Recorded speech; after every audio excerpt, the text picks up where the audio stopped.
So our submission is, it's on a course called The End of the World as We Know It, Climate Change, End Times and Sustainable Futures. And it's a course offered by the Faculty of Theology and Religious Studies here at the University of Groningen.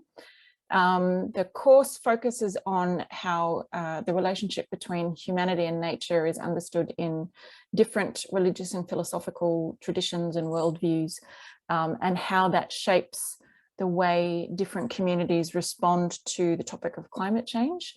And then that's the first part of the course. And then the second part of the course looks at how these different worldviews contribute to different approaches to challenges related to climate change, such as climate adaptation and development, or climate-induced conflicts, climate refugees, burial practices, and also questions around eco-anxiety and hope.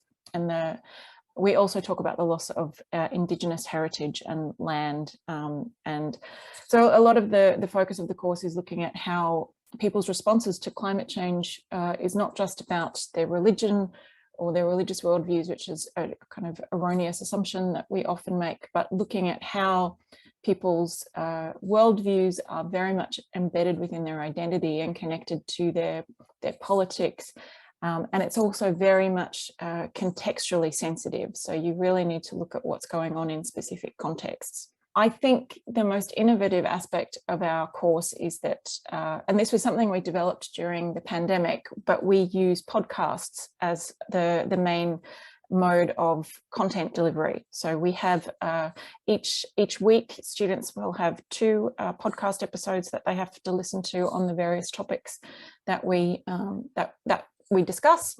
So they listen to those, and they also have some reading to do. And then when they come to class, they actually get to talk to the person that we've interviewed. But we interview various experts from different disciplines, different universities, on these different topics that I've just mentioned.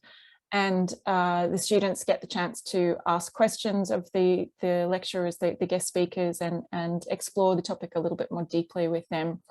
And then we'll also use group-based activities in class.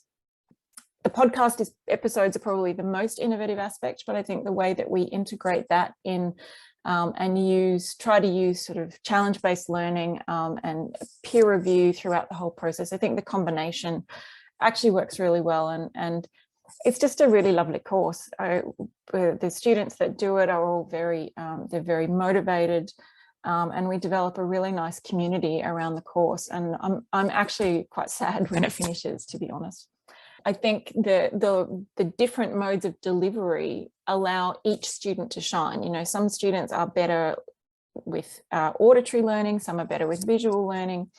And using these different combinations of content delivery allows each of them to absorb the content and process it in the way that suits them best. That's the one concrete tip I would say, is don't be put off by the technicalities of it. It's relatively easy, and there's plenty of options out there to do it. If you want to try it, just give it a go. But also have a really good teaching assistant who is passionate and eager to do this as well, because that's also what helped me to do this.